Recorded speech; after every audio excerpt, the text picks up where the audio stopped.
एक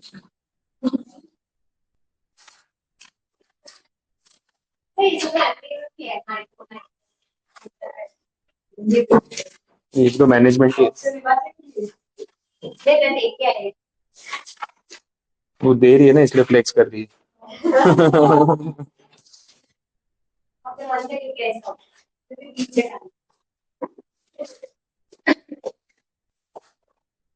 इसका मतलब पढ़ के जाना चाहिए। चलिए पहले साउंड चेक। इसका मतलब पढ़ के जाना चाहिए। एक चल रहा है साउंड चेक। इसका मतलब पढ़ के जाना चाहिए। चलो स्टार्ट करें, स्ट्रेटेजिक मैनेजमेंट। Sound check. इसका मतलब पढ़ के जाना चाहिए।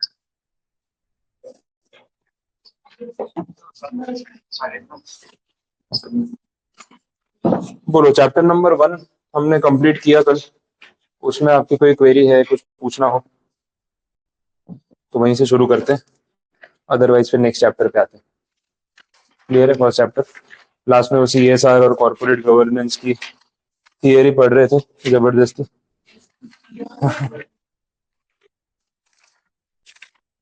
चलिए तो सेकंड चैप्टर पे चलते हैं।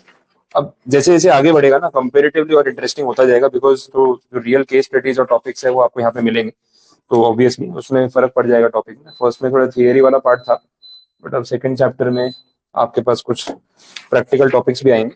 देख लो टॉपिक में है क्या, analysing the external and internal environment. हमने बात की भी थी इसके बारे में, इंटरनल एक्सटर्नल एनवायरनमेंट के बारे में।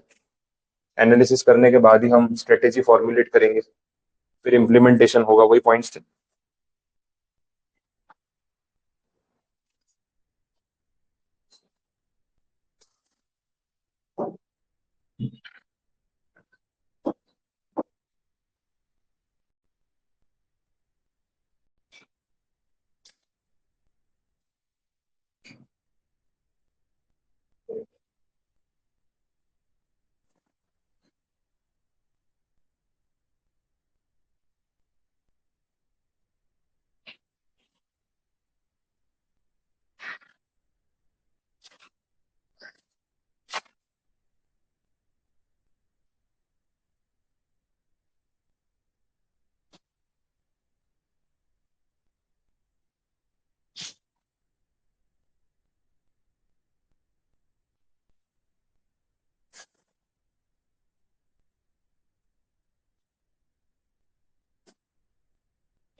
चलो देख लेते हैं।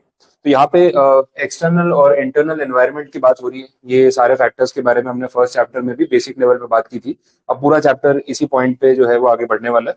स्टार्टिंग में आप देखोगे तो एक्सटर्नल एनवायरनमेंट क्या है, इंटरनल एनवायरनमेंट क्या है, उसके अंदर क्या क्या पॉइंट्स होते हैं, उसका एक चार्ट दे रखा है।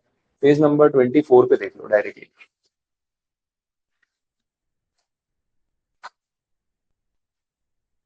कहीं हो सकता है अभी तक आपने जितना भी पढ़ा होगा ना थियरी में, तो ये पॉइंट्स देखने को मिले होंगे। इंटरनल और एक्सटर्नल एनवायरनमेंट का बाइफर्केशन है। एक्सटर्नल एनवायरनमेंट में दो फर्दर टॉपिक्स है, माइक्रो एंड मैक्रो एनवायरनमेंट। अब इंटरनल मतलब विद इन द कंपनी हो गया, हमारी एंटिटी में जो चीजें हो रही है उसके बारे में बात होगी। एक्सटर्नल एनवायरनमेंट मतलब आउटसाइड द एंटिटी, बट बाकी पूरी इंडस्ट्री में या पूरे वर्ल्ड में जो हो रहा है वो सारा एक्सटर्नल में आ जाएगा। एक्सटर्नल में भी माइक्रो मैक्रो, ये दो कैटेगरी। कुछ आइडिया है इसके बारे में, माइक्रो और मैक्रो में क्या फर्क है? मैक्रो का मतलब ये है जो एंटायर इंडस्ट्री या हर किसी को इम्पैक्ट करेगा। माइक्रो का मतलब ये है कि हमारे लिए एक्सटर्नल है बट हमसे डायरेक्टली कनेक्टेड है, जैसे हमारे कस्टमर्स हैं, सप्लायर्स हैं। ठीक है, तो ये लोग हमसे डायरेक्टली डील करते हैं but they are outsiders to us. Company के सप्लायर्स, वेंडर्स, कस्टमर्स जो भी लोग हैं वो कंपनी के लिए तो आउटसाइडर ही है, लेकिन उनसे वन टू वन इंटरेक्शन हमारा होता है।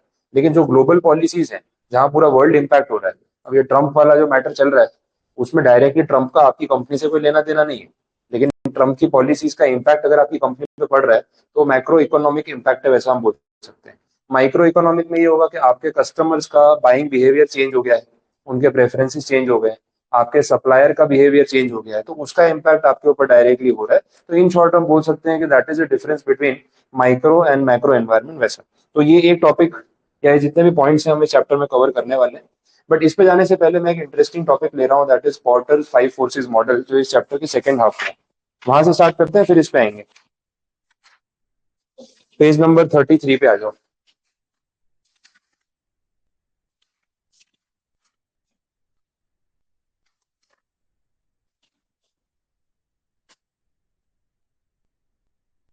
ये बहुत ही इंटरेस्टिंग टॉपिक है और बहुत रेलेवेंट माना जाता है।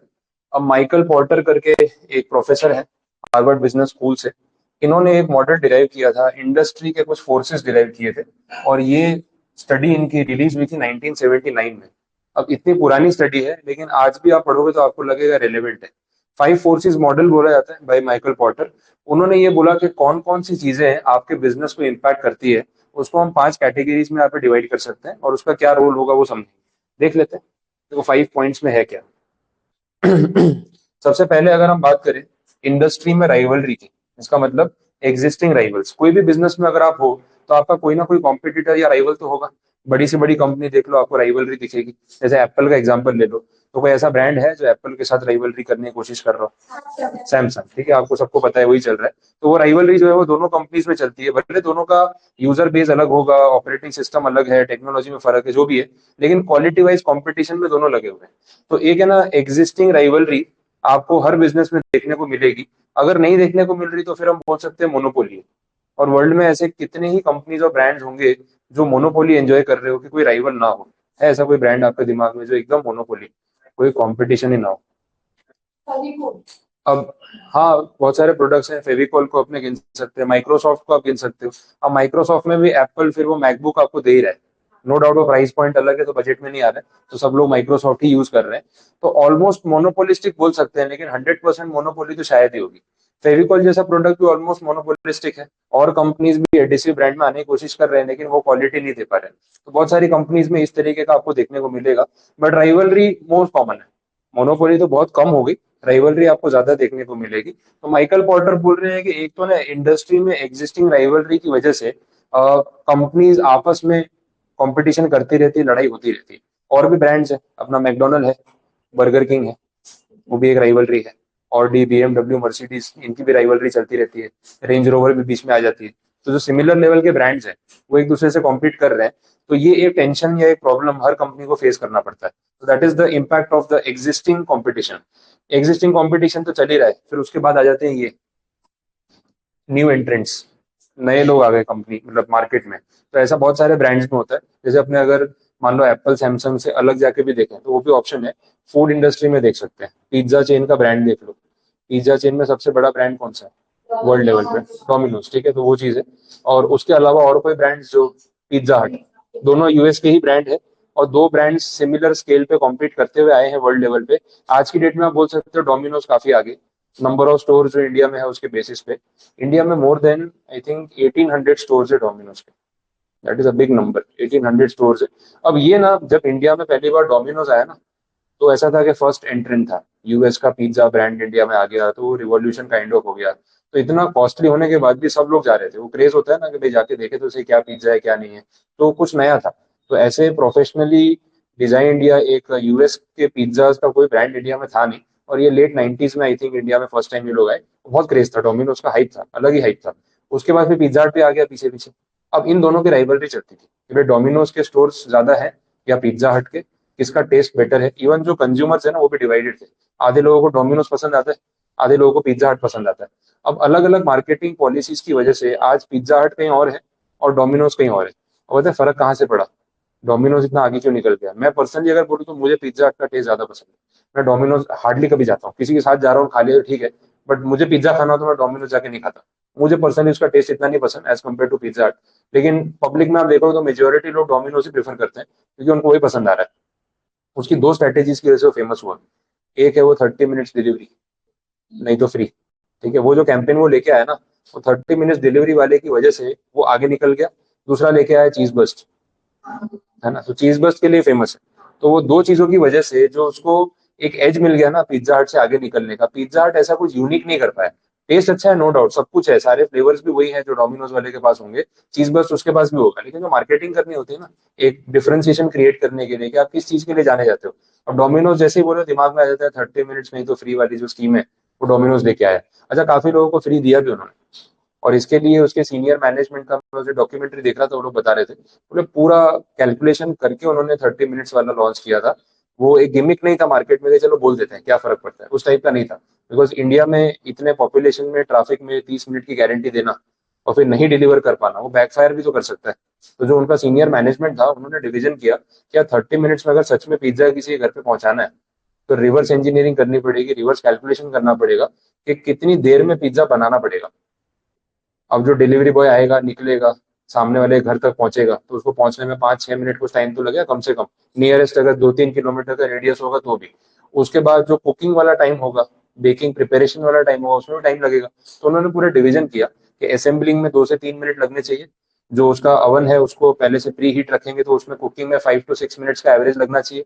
पैकिंग में 2 से 3 मिनट और लगने चाहिए। डिलीवरी पर्सन आएगा वो या रेडी होगा वो लेके जाएगा, बिल्डिंग के नीचे पहुंचेगा ऊपर तक जाएगा, 2-3 मिनट उसमें भी लगेगी। ऐसे उन्होंने पूरा डिवीजन किया कि अगर ये काम इतने मिनट्स में हो पाया तो ही 30 मिनट्स की हम गारंटी दे पाएंगे, अदरवाइज नहीं।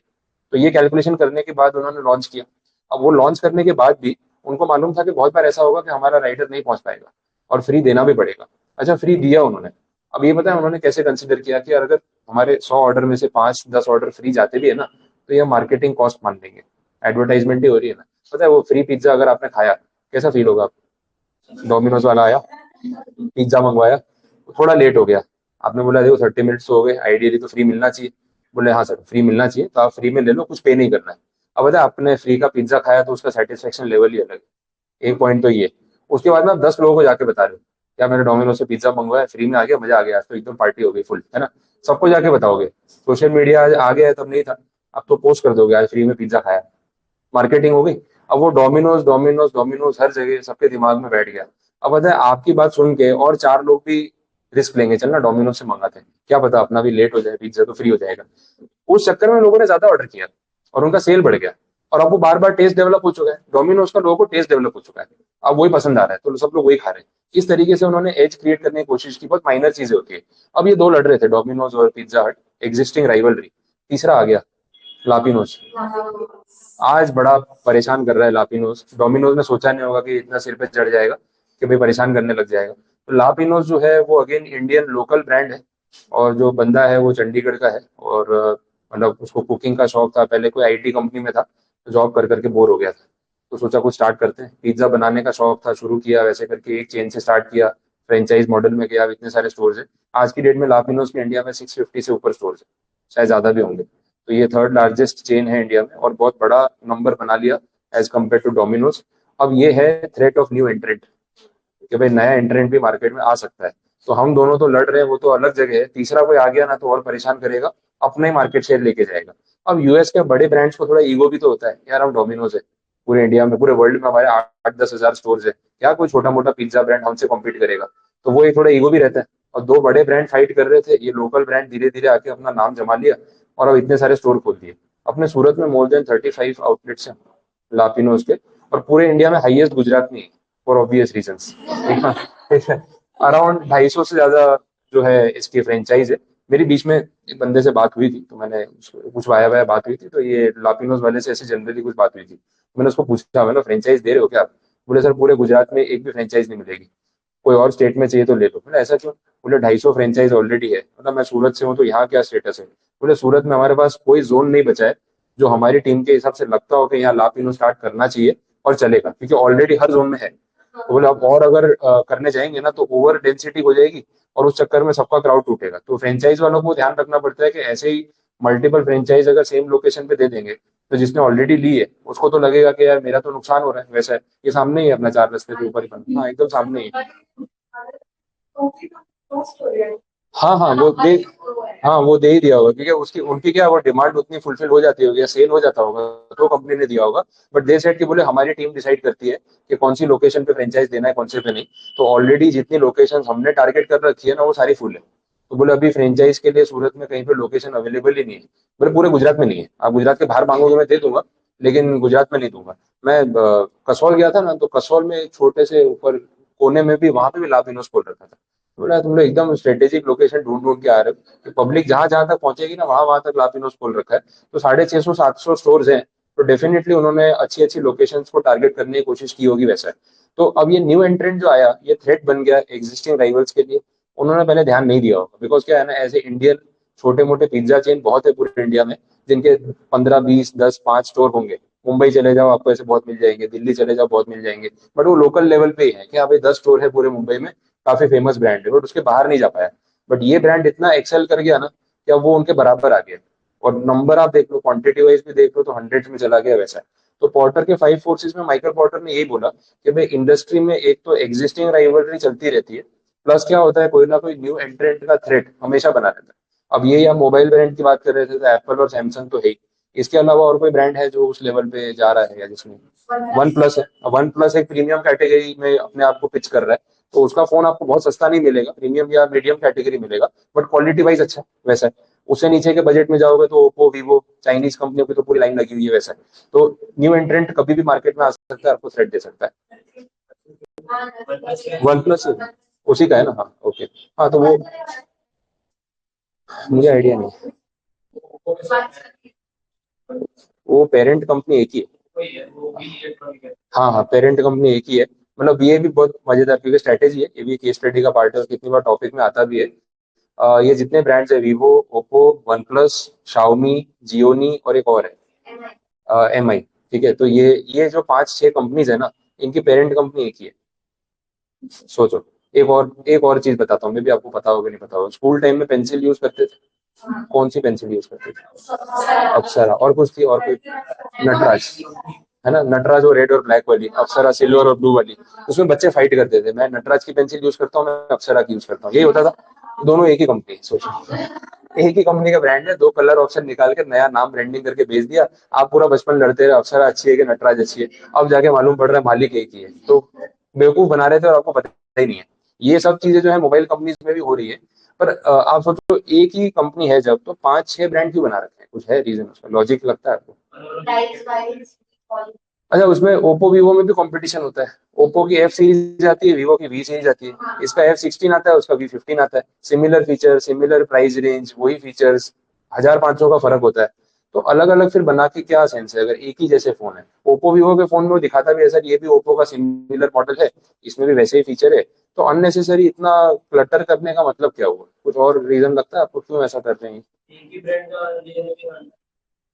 हाँ, एक वैरायटी देने के लिए। और ये सारी कंपनीज में हर फोन का जो स्पेसिफिकेशन है एकदम सेम है कि भाई सारे जैसे कैमरा फोन है सब कैमरा फोन ही है, या कुछ ऐसे वेरिएशन रहता है? अब देखना, हर कंपनी का जो प्रोडक्ट वो लोग पिच कर रहे हैं ना, मालिक एक ही है, ब्रांड 5 है, पांचों ब्रांड को अलग तरीके से वो पिच करते हैं। अब जैसे वीवो है तो उसके एड्स में ना वो फोटोग्राफी पे ज्यादा फोकस करेगा। शाओमी होगा ना तो बोले वीडियो गेमिंग के लिए फोन ज्यादा अच्छा है, इसका प्रोसेसर हैवी है, वैसे फोकस करेगा। वही ओप्पो होगा तो ये फोन का लुक ज्यादा अच्छा है, इसमें कलर्स बड़े अट्रैक्टिव है। तो वो लोग क्या कर रहे हैं ना, आपको ऑल्टरनेटिव दे रहे हैं। ह्यूमन साइकोलॉजी, बायर बिहेवियर का बहुत अच्छा यूज करते हैं, मार्केटिंग का पूरा केस स्टडी है। अगर मैं आपको बोलूंगा आपको मोबाइल फोन लेना है, आप बोलो सर नया फोन खरीदना है, मैं बोला ये फोन है बहुत अच्छा है ले लो, एक ही फोन दिखाया आपको, बेस्ट फोन है, इसमें कुछ देखने की जरूरत नहीं है, आप आंख बंद करके ले जाओ, मेरी गारंटी, सच में फोन अच्छा है। बट आपका मन करेगा ऐसे खरीदने का?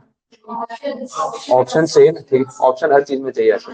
हाँ, चाहे मोबाइल फोन ही क्यों ना हो। हाँ, तो ऑप्शन तो चाहिए। अब शॉपिंग मार्केट में जाते हो तो क्या करते हो आप? लेडीज तो शॉपिंग करने जाती है तो वो तो आपको तरीका पता ही है ना। पहले पहली दुकान में गए, पहली दुकान से गलती से भी कभी आपने कुछ खरीदा नहीं होगा, पॉसिबल ही नहीं है। आखिरी दुकान तक जाना है, फिर वापस पसंद यही आएगा। तो 4 घंटे घूमने के बाद, जिसमें 2 4 बार तो खाने पीने रुक जाते हैं, फिर भूख लग रही है, 4 5 घंटे शॉपिंग कर रहे हैं। शॉपिंग कर रहे ऐसा लगता है कोई मजदूरी नहीं करके, ऐसे पत्थर वत्थर तोड़ के पूरी बिल्डिंग बिल्डिंग बना के सीमेंट विमेंट लगा के पूरा ऐसे कंस्ट्रक्ट, इतनी मेहनत करके आते हैं। एक दुकान में गए, 10 दुकान तक गए, 100 कपड़े निकलवाए, फिर पहला ही पसंद आया, बोले वही अच्छा था जो पहले देखा ना, बेस्ट था। फिर खुद ही बोल रहे, बोले यार वो पहली नजर में पसंद आया चीज वो बेस्ट होती है, ये सब फालतू है, तो क्यों टाइम पास किया इतना वैसा।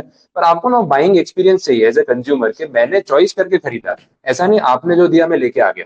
तो मोबाइल फोन में भी उन्होंने वही स्ट्रैटेजी लगाई कि यार कस्टमर को एक ही फोन दिखाएंगे, तो पूरी दुनिया सेम फोन लेके घूम रही है तो बोरिंग नहीं हो जाएगा। तो इसमें ना उनको ऑप्शंस देने पड़ेंगे, कलर ऑप्शन दो, थोड़े मॉडल्स अलग रखो, किसी में गेमिंग के प्रोसेसर पे ज्यादा फोकस करो, किसी में कैमरा पे फोकस करो, किसी में बैटरी फोकस करो। अच्छा, आप कोई भी फोन खरीदो, कंप्लीट फोन जैसा कुछ नहीं है, देखा है कभी ऐसा? हर फोन में कुछ ना कुछ लैग करेगा। किसी का बैटरी अच्छा नहीं होगा, किसी का कैमरा अच्छा नहीं होगा, किसी में और कुछ प्रोसेसर स्लो होगा, कुछ ना कुछ प्रॉब्लम आएगा। तो आप एज अ कॉमन बायर भी ये दिमाग लगाते होंगे ना कि यार इतनी ये कंपनी वालों को समझ नहीं आती। जब हमको समझ में आ रही है कि ये फोन में ये इशू है, तो ये प्रॉब्लम भी सॉल्व कर देते तो अच्छा नहीं रहता? आता होगा ऐसा माइंड में।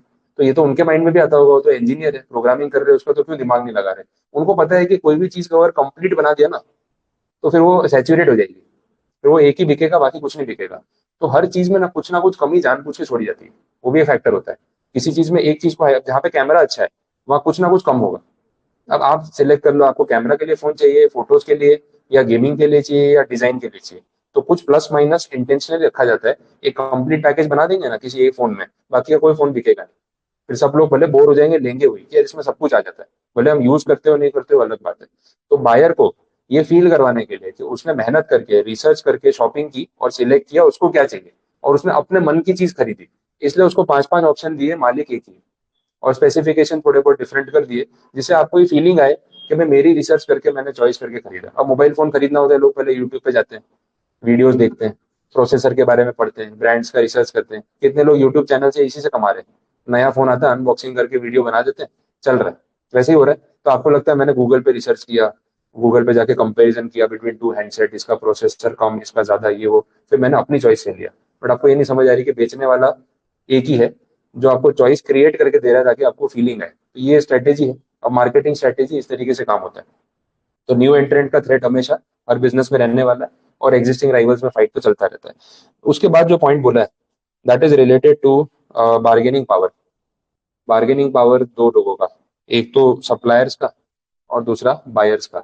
वो डिपेंड करता है कि मार्केट कैसा है। बार्गेनिंग पावर दोनों में से किसी का भी हो सकता है। अब बायर का बार्गेनिंग पावर कब होगा? जब बेचने वाले बहुत सारे हैं और खरीदने वाले कम है।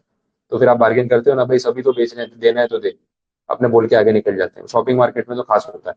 अब क्या, कपड़े खरीदने जाओ तो बार्गेनिंग अलग लेवल की होती है। तो सबका स्किल होता है। जो शॉपिंग मार्केट में बार्गेनिंग करना एज अ स्किल, वो 500 रुपये शुरू करता है। शॉप पर चप्पल लेने गए, बोले 500 रुपये की है, तो आप कितना सामने काउंटर करते हो?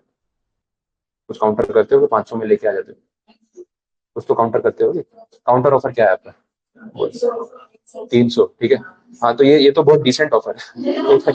इंडियन लेडीज मार्केट में मम्मी मम्मी को लेके जाओ, भैया 100 रुपए में देना है क्या? सीधा मतलब उसको ऐसे नीचे उतार देते हैं ना। हाँ, सीधा अपने से छुप ही जाते हैं, बोले ये तो मम्मी वही चप्पल अपने मुंह पे मारेगा ये। निकलते हैं यहाँ से, ठीक है। 500 बोल रहे हैं, सामने 100 अपने मम्मी को देख रहे हैं। कुछ तो यार रीजनेबल सोच के बोलो। 500 बोल रहा है तो 400 बोल लो, 450 बोल लो, 300 बोल लो, सीधा 100 रुपए। और वो बार्गेनिंग का स्टाइल ही वैसा है। तो सीधा 100 रुपए। अब फिर क्या होता है? वो आता है, बोले नहीं नहीं इतना नहीं हो पाएगा, ये वो करके फिर वो डिस्काउंट देगा कितना, पहले एकदम से आ जाता है, चलो ले जाओ 150 में ले जाओ। बार्गेनिंग अलग लेवल पे चलती है। वो क्या करेगा, 10 रुपए कम करेगा, 20 रुपए, 480 लगा दूंगा। अब आप जो कर रहे हो वो आपके साथ वही कर रहा है। बोले तुम 500 पे जा रहे हो, मैं इतने इतना मिनिमम डिस्काउंट दूंगा, तो तुमको खुद को शर्म आ जाएगी कि 20 रुपए के लिए क्या डिस्काउंट मांगे। वो 480 पे आता है। फिर अपने भी कहाँ से उतर रहे हैं, अपन 150 पे आते हैं। चलो भैया 150 लगा दो, ठीक है, हो गया ऐसा। तो उसको गुस्सा आ जाता है, बोले पूरी गली में जाओ, 150 रुपए में अगर ये चप्पल कोई आपको दे देना, मैं फ्री में दूंगा। सुना है ऐसा? एकदम गुस्सा हो जाता है, क्योंकि उसको पता है 150 में कोई देने वाला है नहीं, इतनी तो कॉस्टिंग नहीं है। लेकिन उसने कोट कर दिया, जाओ। फिर आप बोलते भैया लास्ट 200 में देना है तो दो। अब वो भाव नहीं दे रहा, अब आपने ना आगे जाना शुरू कर दिया, होता है ऐसा। बोल के निकल गए।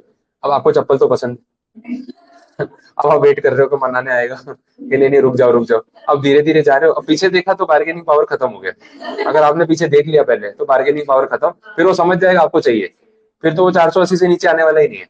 लेकिन अगर उसे पीछे से बुला लिया, फिर आपको जोश आ जाता है, अब तो 150 में देगा। फिर 200 का बोल के वापस आप 150 करवा के लेके आते हो। तो ये चलता है ना। तो बार्गेनिंग पावर जो है वो बायर का भी हो सकता है, सप्लायर का भी हो सकता है, डिपेंडिंग के बिजनेस कौन सा है, प्रोडक्ट कैसा है, वैसा। तो दो चीजें बताई। अब लास्ट पॉइंट है इसका, that is the threat of substitute products. ये भी एक पंगा है। सब्स्टिट्यूट प्रोडक्ट का मतलब है कि यार लोग बोर हो जाते हैं प्रोडक्ट से, देखा है आपने? फूड प्रोडक्ट से भी तो आप बोर हो जाते हो। अब पिज्जा की बात चल रही थी, अब डोमिनोज का वही पिज्जा 10 साल से खा रहे हो, बोर नहीं हो जाते थोड़े टाइम के बाद? यार ये तो एक ही है, कितनी बार खाएंगे? अब ये चीज उनको भी पता है, इसलिए वो लोग क्या करते हैं ना, हर थोड़े टाइम में नया मेन्यू लेके आते हैं। मैकडोनल्ड में देख लो, पहले शुरू हुआ था ना, तो मैकालू टिक्की, मैक वेजी बर्गर, दो ही वेरायटी थी। एक आइसक्रीम थी, एक कोल्ड ड्रिंक थी, एक फ्रेंच फ्राइज थी। इतना मेन्यू था और सब कुछ थे, इतने में चल रहा था। 20 रुपए का मैकालू टिक्की शुरू किया था उन्होंने। हाँ, 20 रुपीज स्टार्टिंग आया था मैकालू टिक्की, या 20 रुपीज ओनली वैसा है। और बर्गर था कुछ 35 या 40 रुपीज का। आज तो ऐसा है, मैकडोनल्ड में जाओगे ना, मैकडोनल्ड की स्कीम ही समझ नहीं आई आज तक। आप कितना भी सोच के जाओ, कहाँ पैसे खर्च हो जाते हैं समझ नहीं आती। 250-300 पर पर्सन निकलवा लेता है आपकी जेब से, और आपको लगता है मैकडोनल्ड सस्ता है, जबकि है नहीं वैसा। उसके कॉम्बो इतने अजीब से है ना, पूरा हाँ हाँ, पूरा कंफ्यूज करके छोड़ देगा आपको। हाँ वो नुकसान ही हो जाता है। और स्टार्टिंग क्या लिखा होता है, बर्गर स्टार्ट एट 49। अंदर जाओ 49 में कुछ नहीं मिलने वाला आपको। हाँ हाँ, पता नहीं क्या बेच रहा है 49 में, वो अलग ही स्कीम है उनकी, पैसे निकलवा लेते हैं। तो उन्होंने जब ये स्टार्ट किया तो एकदम रीजनेबल इतना ही मेन्यू था।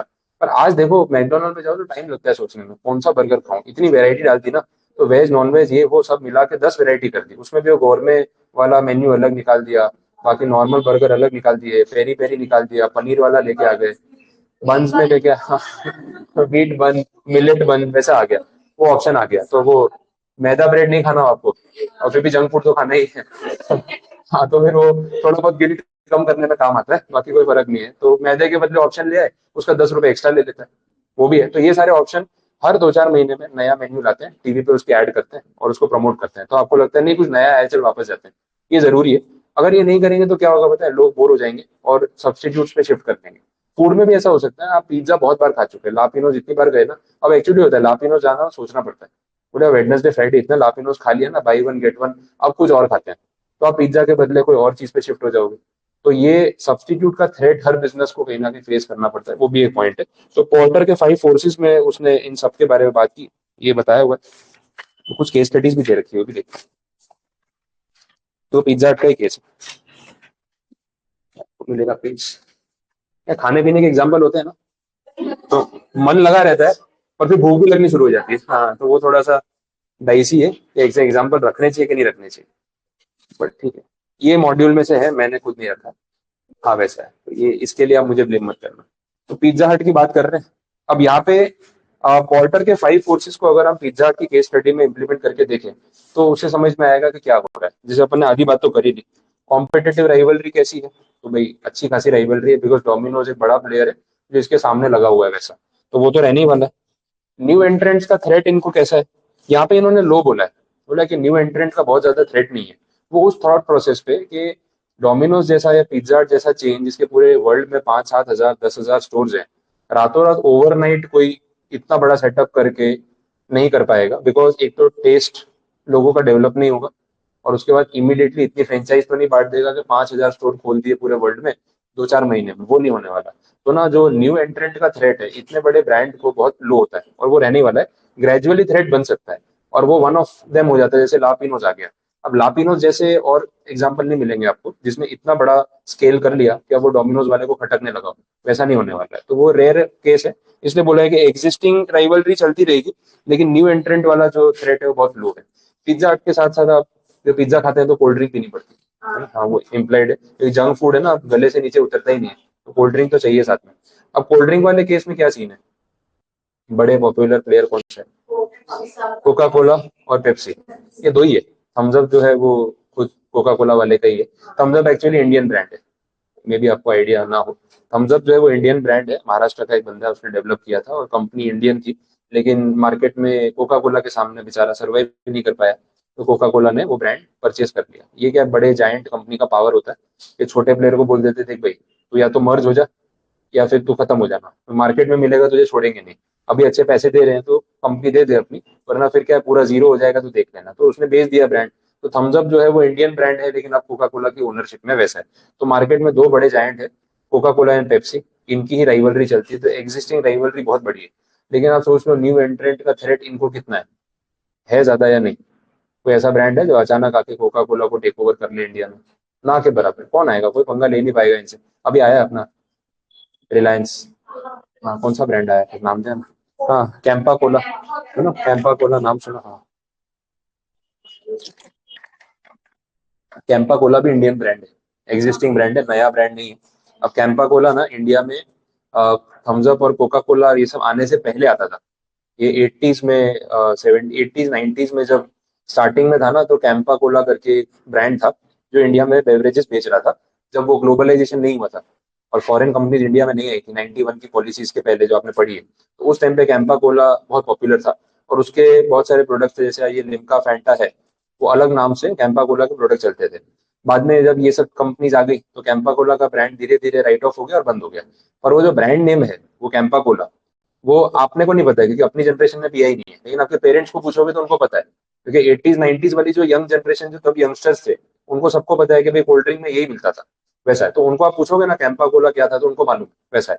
अब रिलायंस को इस इंडस्ट्री में एंटर करना था, तो उनके दो ऑप्शन थे, या तो नया ब्रांडिंग करके एक नया ब्रांड जनरेट करे और उसका नाम फेमस करे, जैसे वो लोग कर सकते हैं मार्केटिंग करके।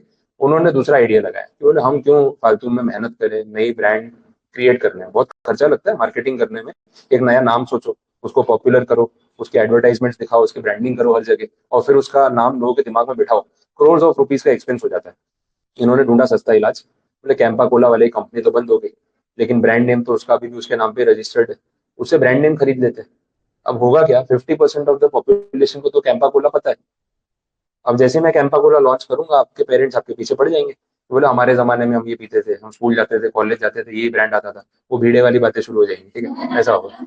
अब वजह क्या है ना, वो जो 50s की एज वाली जनरेशन है ना, वो उसकी मार्केटिंग फ्री में कर देगी, नॉस्टैल्जिया हो जाता है ना फिर, कि हम 25 साल पहले ये ब्रांड पीते थे, फिर बंद हो गया, अब आया है, तो सब एक दूसरे को बता रहे हैं, तो वो नॉस्टैल्जिक फीलिंग हो जाती है, तो मार्केटिंग अपने आप हो जाएगी। अब सोचो रिलायंस ने कैंपा कोला का ब्रांड परचेस किया, उसके लिए पे किया सिर्फ 22 करोड़, 22 करोड़ रुपए दिए कैंपा कोला के मालिक को, और उसे नाम खरीद दिया।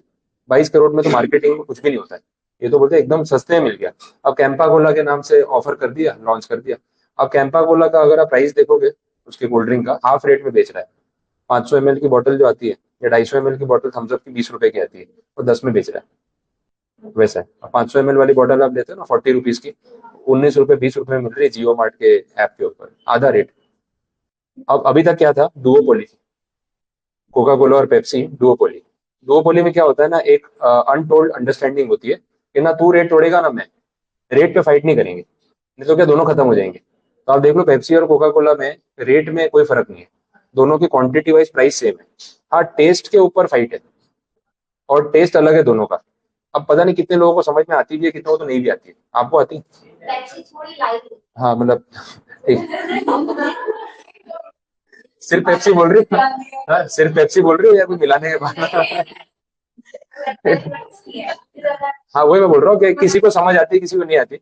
तो आधे लोगों को लगता है कोक थम्स अप पेप्सी सब एक ही, यार क्या ही फर्क है, जो देना है दे दो, लोगों को फर्क नहीं पड़ता। कितने लोग स्पेसिफिक है, उन्हें पेप्सी नहीं चाहिए, कोका कोला ही चाहिए, या वाइस वर्सा, या थम्स अप चाहिए, थम्स अप में थोड़ा पावर ज्यादा स्ट्रॉन्ग लगती है।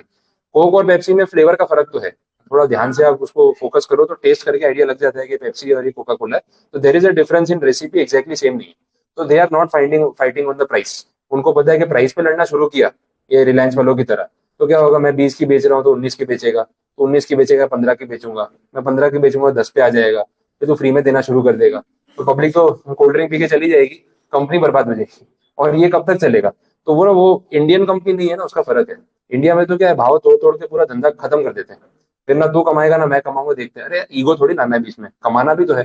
प्राइस वॉर मत करो, पर रिलायंस ने क्या है, 50% प्राइस कम कर दिया। अब यहाँ पे एक नया एंट्रेंट आ गया मार्केट में, जो रिलायंस जैसा ब्रांड है, तो कोका कोला और थम्स अप को और पेप्सी को सोचना पड़ा कि ये थोड़ा पंगा है। छोटे मोटे ब्रांड से तो उनको फर्क ही नहीं पड़ता। अब पता है जैसे ये स्कीम आई ना कैंपा कोला, तो रिलायंस वाले ने क्या किया, जो अपने रिटेलर्स होते हैं उनको मार्जिन ज्यादा देना शुरू कर दिए, वही डिसरप्शन वाली स्ट्रैटेजी, एमआरपी आधा कर दिया। अब यार 20 रुपए की बोतल है, ये 18 में बेचेगा शायद फर्क ना पड़े, लेकिन 20 का 10 में बेचेगा तो फर्क पड़ेगा। और टेस्ट थोड़ा 19-20 भी हो, पब्लिक चला लेगी, चलना ठीक है ना, आधे रेट में मिल रहा है, घर पे पार्टी है, 10 बड़ी बोतल चाहिए 2-2 लीटर वाली, है ना, इसमें आधे रेट वाले में काम हो जाएगा, तो वो बेटर है। तो वहां पे ना वो कंपनीज को भी थोड़ा टेंशन हो गया, तो इन लोगों ने फिर क्या है ना, और छोटे पैक निकाले, प्राइसेस चेंज किए, डिस्काउंट लाना शुरू किया, तो प्राइस का इम्पैक्ट जो है वो कहीं ना कहीं अब पड़ने लगा। तो न्यू एंट्रेंट कभी कभी भारी पड़ जाता है, अगर वो बड़ा प्लेयर हो, छोटे मोटे प्लेयर से फर्क नहीं पड़ता। ऐसी तो बहुत सारी कंपनीज में केसेस आते रहेंगे। तीसरा देख लो, सब्सटीट्यूट्स का थ्रेट तो बहुत हाई है। पिज्जा छोड़ के आप बर्गर खाने लग गए, सैंडविच खाने लग गए, अपना छोले भटूरे पे शिफ्ट हो गए, बोले बहुत हो गया ब्रेड खा खा के बोर हो गए, तो मैदा में ब्रेड नहीं खाएंगे, मैदा में भटूरा खाएंगे, ठीक है। हाँ, हाँ वो तो जो नुकसान हो रहा है वो तो उतना ही होगा, लेकिन फीलिंग अलग आएगी वैसा, ठीक है, वो चीज है। तो सब्सटीट्यूट्स का यहाँ पे प्रॉब्लम है। Even traditional fast food chain का भी एग्जाम्पल देते हैं, अपना हल्दीराम, है ना, अब वो छोले भटूरे की बात हुई थी, हल्दीराम आई गया वैसा है। तो पिज्जा हट छोड़ के अब हल्दीराम पे स्विच कर गए, तो ये बोर हो गए एक ही चीज खा खा के, ये पंगा है। अच्छा, फैक्ट ये है, हल्दीराम का टर्नओवर पिज्जा हट और डोमिनोज से ज्यादा है इंडिया में। इमेजिन करो, आपने सोचा भी नहीं होगा उस एंगल से कि ऐसा भी होता है। अपने माइंड में ना फॉरेन ब्रांड्स की कुछ इमेज ही अलग है, ये फॉरेन ब्रांड वाले तो कुछ अलग ही है, अपने वाले कहाँ पहुंचेंगे। हल्दीराम का पूरे साल का टर्नओवर मैकडोनल्ड्स और डोमिनोज से ज्यादा है, मतलब मोर देन 4,000 करोड़ रुपीज का टर्नओवर है एन्युअली। और अभी बीच में हल्दीराम की वैल्यूएशन हो रही थी, यूएस की एक कंपनी इन्वेस्टमेंट करने की बात कर रही थी, 51% स्टेक मांगा उन्होंने हल्दीराम में, और कंपनी की वैल्यूएशन कितनी लगाई, 60,000 करोड़। सोचो, हाँ, 60,000 करोड़ इंडिया में डोमिनोज, पिज्जा हट, मैकडोनल्ड मिला के तीनों की वैल्यू नहीं है जितनी अकेले हल्दीराम की वैल्यू है, क्योंकि सेल उतना है। तो इतने मल्टीपल प्रोडक्ट्स बेच रहे हैं वो लोग, तो टोटल जो सेल है ना ये रेस्टोरेंट चेन के साथ, वो डोमिनोज से ज्यादा है वैसा। तो ये एक सब्सिट्यूट्स का थ्रेड जो है ना वो इनको बहुत परेशान कर सकता है। कस्टमर्स का पावर कितना है, बार्गेनिंग पावर की बात हो रही थी ना। आप कस्टमर हो ना पिज्जा हट के, डोमिनोज के, आपका बार्गेनिंग पावर कितना है। आप वहां पे जाके बोलते हो भैया चीज बस कितने का है, मीडियम, 750 रुपए का, 400 में देना है तो बोल। ऐसा कुछ बोले, नहीं कुछ नहीं बोलूंगा, बाहर जाओ, ठीक है, खाना है खाओ, नहीं खाना है मत खाओ। तो अपना बार्गेनिंग पावर तो वहाँ पे उतना है ही नहीं। हाँ, वो लोग फिर वो डिस्काउंट ऑफर निकालते हैं कस्टमर अट्रैक्शन के लिए, वो अलग चीज है। बट उतना बार्गेनिंग पावर नहीं कि आप जो रेट पे बोलोगे वो रेट पे पिज्जा देगा। वो ऑफर निकाल रहा है, वो अलग चीज होगी वैसे। अच्छा, सप्लायर्स का बार्गेनिंग पावर कैसा है, इनके सप्लायर कौन होंगे, डोमिनोज वाले के सप्लायर में कौन आएगा। इनको सप्लाईज की जरूरत पड़ती है या सब कुछ खुद ही बना देते हैं। वेजिटेबल्स है, चीज है, ठीक है, ब्रेड का जो रॉ मटेरियल है। अब वो तो डो तो वो लोग खुद बनाते हैं, तो डोमिनोज वाला तो सामने ही बना रहा होता है, ठीक है वैसा है। इसलिए खाने में कच्चा लगता है कभी मुझे, मतलब इतना भी क्या जल्दी है, 2 मिनट में तो पिज्जा बना के दे देता है, पता नहीं क्या है, पका तो ले ढंग से उसको। तो वो थोड़ा फर्क पड़ जाता है, उसकी साइड्स लोग छोड़ देते हैं ना, डोमिनोज का पिज्जा है साइड छोड़ देते हैं लोग, क्योंकि जल्दी जल्दी में कुकिंग करेगा तो बराबर फूड होगी नहीं। तो टॉपिंग तो आपने खा लिया, साइड छोड़ दी उसकी, तो वो होता है। अब ये जो रॉ मटेरियल जहां से वो लोग ले रहे हैं, वो जो सप्लायर है, उसका बार्गेनिंग पावर ज्यादा है या डोमिनोज या मैकडोनल्ड वाले का, बोलो। मतलब कौन अपने रेट पे सामान खरीदेगा, कौन अपने रेट पे बेचेगा। मैकडोनल्ड वाले को अगर आप बर्गर बंस या चीज स्लाइस सप्लाई कर रहे हो, तो आपका रेट चलेगा या मैकडोनल्ड वाले का। मैकडोनल्ड वाले का। मैकडोनल्ड वाला बोलेगा देख भाई बर्गर के बन चाहिए, मैकडोनल्ड वाला कुछ भी खुद नहीं बनाता है, वो असेंबलर है, वो करता ही नहीं है। उसकी जो वेजी पैटी आती है, टिक्की आती है ना, वो भी रेडी लेता है।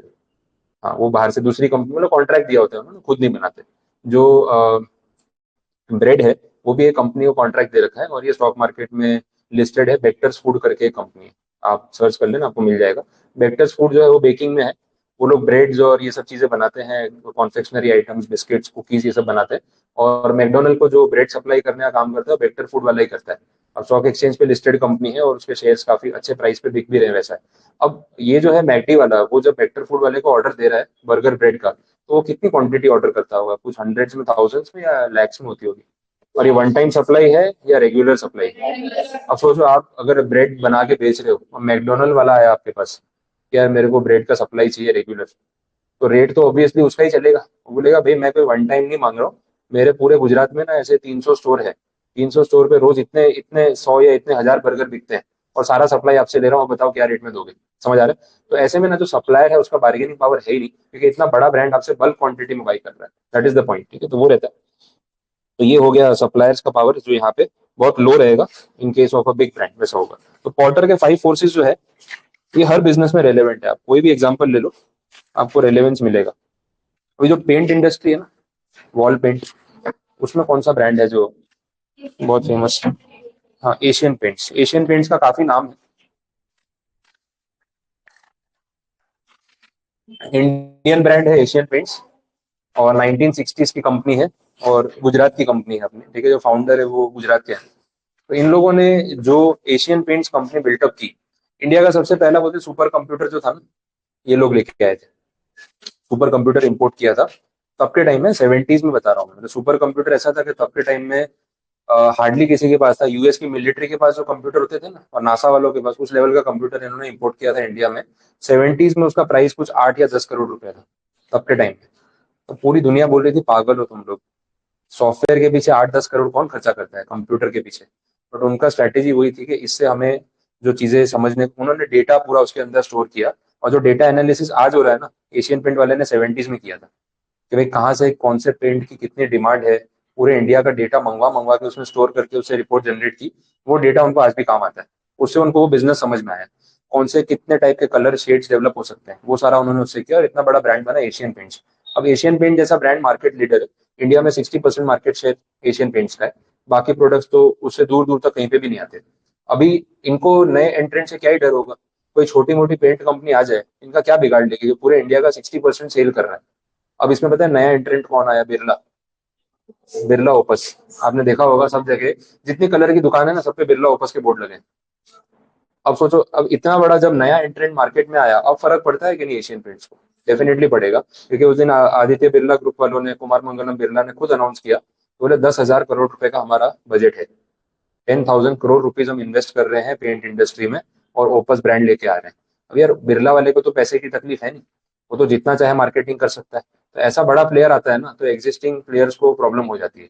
छोटी मोटी कंपनी आप स्टार्ट कर दोगे, प्लांट लगा लोगे, उससे उनको हार्डली कोई फर्क पड़ेगा, क्योंकि आपकी ब्रांडिंग ही नहीं है। लेकिन बिरला बोल रहा है मेरा ब्रांड है, तो गुडविल अपने आप हो जाती है। अब मुझे ये पेंट करवाना था, मैं ओपस वाले ब्रांड पूछा, उन्होंने काफी जगह बोर्ड लगा रखे थे कि आपको ना 10 लीटर के डब्बे पे 1 लीटर कलर फ्री, तो 10% डिस्काउंट हो गया। तो रेट ऑलरेडी एशियन पेंट से कम है, मतलब जो बाल्टी आती है ना 20 लीटर की कलर की, एशियन पेंट की 3600 की है, इसकी 3100 की है। और 3100 पे भी 1 लीटर डब्बा फ्री है, तो अंडर 3000 चला गया। अब प्राइस भी तोड़ दिया, और डिस्काउंट भी दे रहा है, ऊपर एक्स्ट्रा कलर भी फ्री दे रहा है। तो अपने आप वो ब्रांड तो है ही, तो अपने आप मार्केट जो है वो शिफ्ट होता है, वैसा है। तो न्यू एंट्रेंट का थ्रेट बड़े प्लेयर्स को परेशान कर सकता है अंडर डिफरेंट कंडीशंस, वैसा हो गया। अच्छा, तो ये पॉर्टर का 5 फोर्सेस वाला टॉपिक आपका यहाँ पे कवर अप हुआ। अब थियरी में आपको ऐसा कुछ भी नहीं मिलेगा, समझ में नहीं आए। इतने प्रैक्टिकल केसेस डिस्कस करने के बाद ये आप लैंग्वेज पढ़ोगे तो पॉइंट वाइज ही दिए मैंने, उतना इशू नहीं आएगा। अब स्टार्टिंग में चलते हैं अपना एक्सटर्नल एनवायरनमेंट। वो बहुत इंटरेस्टिंग केसेस। एक्सटर्नल एनवायरनमेंट में मैंने आपको बोला 2 पॉइंट्स थे, एक माइक्रो वाला केस था और दूसरा मैक्रो। तो पहले इन्होंने जो प्रेजेंट किया है वो माइक्रो वाला टॉपिक दिया हुआ है, तो उसी से शुरू करते हैं। देख लो।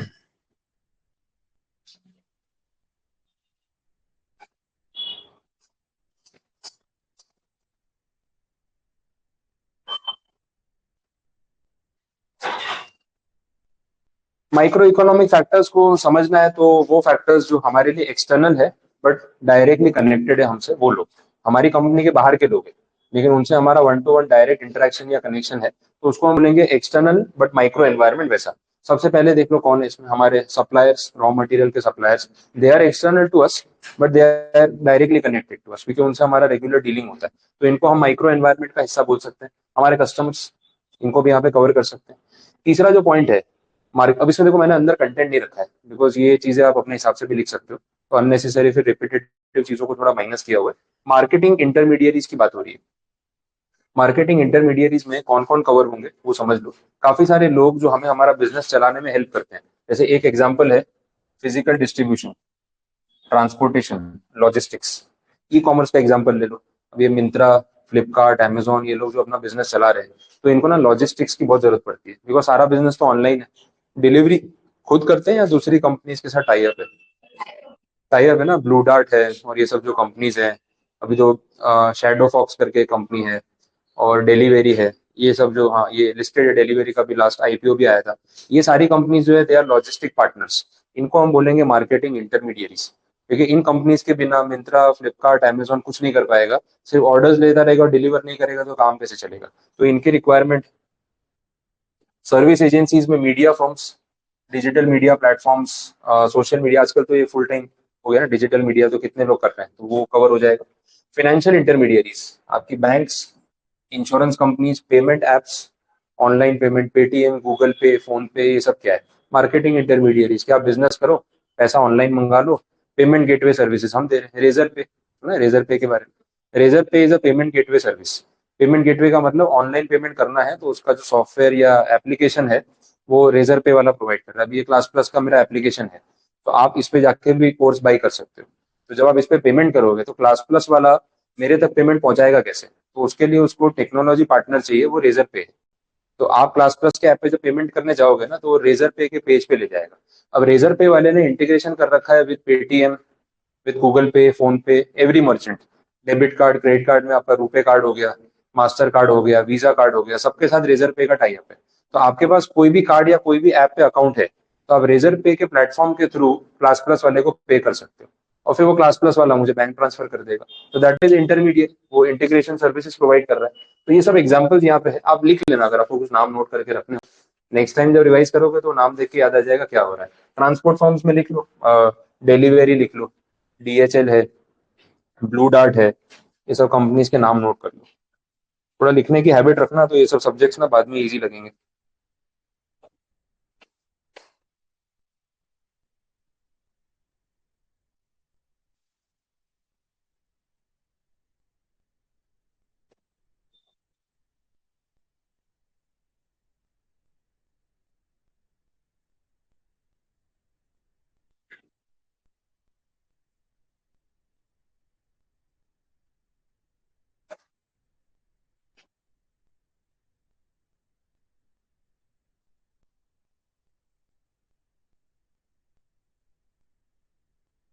ठीक है, ये सब कंपनीज के नाम क्लियर हो गए।